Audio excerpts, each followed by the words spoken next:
Hey everybody, welcome back to Drawbridge Finance. My name's Levi, and I'm not a professional investor. I don't work in the financial industry. And I'm out here on the water, beautiful Christina Lake. It's a little bit smoky today. We don't have the sail up at all. We're just cruising around. And I wanted to make a quick video about foreign dividend income tax.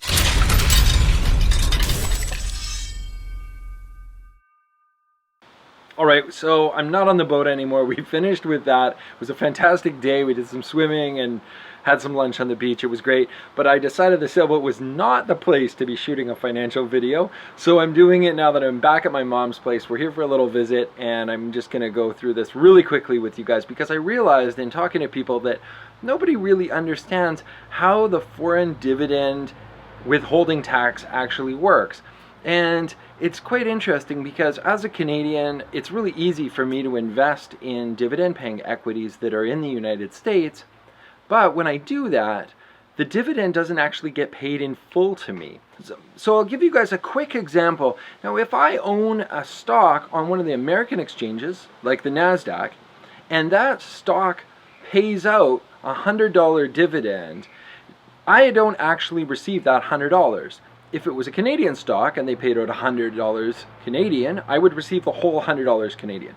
But if I own an American stock, I actually only receive $85. They take 15% as a withholding tax. So as a Canadian, my $100 dividend that has been paid out by the American company that I'm investing in, I actually only receive $85. This can be quite confusing because a lot of people think they're going to pay tax on the interest that they earn or on the dividend later, and that is also true, but this happens actually before you even get it into your account. The crazy thing is, we can actually avoid it and collect 100% of those American dividends if we invest with those stocks in our RRSP account. Any other account that we have in Canada, if we have a margin account, which I always refer to as an NRSP, or if we have a TFSA, both of those do not have the exemption, and that withholding tax gets taken off. And of course, I've built a little spreadsheet, and I want to show you guys exactly what happens with the dividend payout. The first thing I want to go over is the foreign dividend withholding tax of 15% on US stocks. So the US stock pays a $100 dividend. Before we get it in our account, there's a 15% US withholding tax, and the US dividend that we actually receive in our Canadian account is $85. So let's take a look at a couple of examples. So we've got Canadian Bancorp. This is exactly what it sounds like. It's a dividend equity. The ticker is BK. It trades on the Toronto Stock Exchange, and the price today is $12.65. If someone was to buy 100 shares and invest $1,265, the monthly dividend payout would be 10.3 cents. There's 12 dividend payouts per year, and the total dividend on this $1,265 investment is $123.60, which yields 9.8%. Now that's the amount that the company is paying out, is $123.60. Because I'm a Canadian and this is a Canadian stock, there's 0% foreign withholding tax, and the total dividends that I actually get deposited into my account are $123.60. The payout's 9.8%, and the amount received is 9.8%. Sometimes I don't actually want to invest only in Canadian corporations, but there are some options available.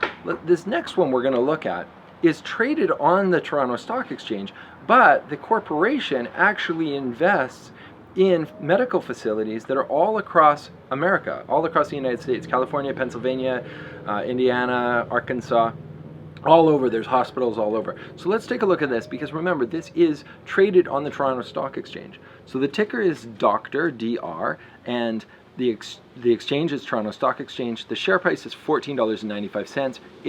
If someone was to buy 100 shares and invest $1,495, the monthly payout they would receive are 9.4 cents, total payouts per year 12, and the total dividend paid out by the company is $112.80 in Canadian funds, so 7.5% yield. Because it's Canadian and I'm Canadian, I don't pay any foreign withholding tax, and the total dividends that I receive are the exact same that the company's paid out, $112.80, or a 7.5% return.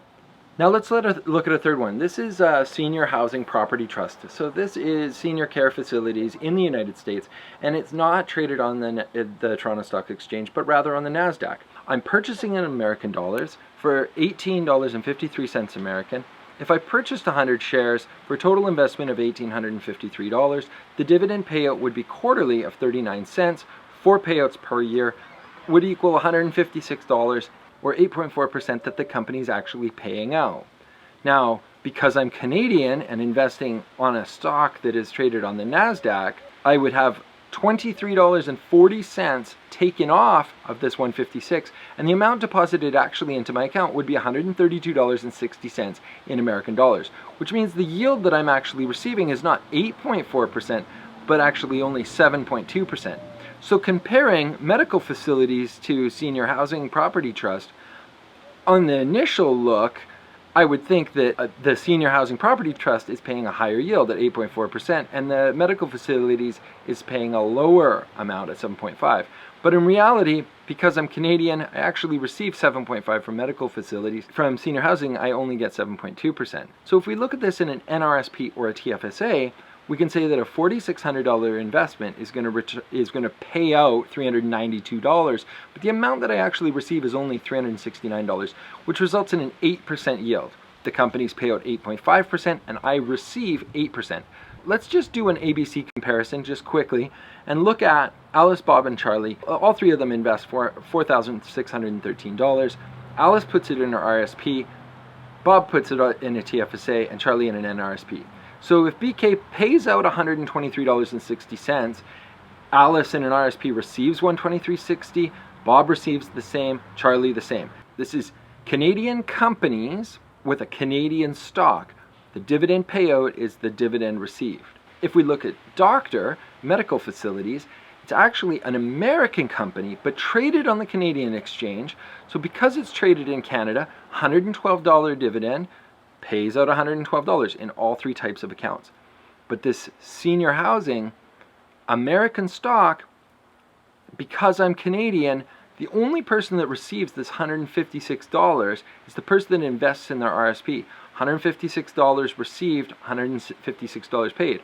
Both Bob and Charlie hold them in non-exempt foreign withholding tax accounts, and therefore they don't get that exemption. So we know that as Canadian investors, we have to be particular about where we buy our American corporate stocks. For me personally, anything that I'm investing into the United States that I'm trading on the NASDAQ that's going to be a dividend payer, I make sure that I purchase those in my RSPs and I leave my TFSA and my NRSP for my Canadian corporate dividend payers. Anyways, that's my thoughts for today. I hope you guys learned something. Please subscribe if you haven't. Click the like button down below and let's get rich together.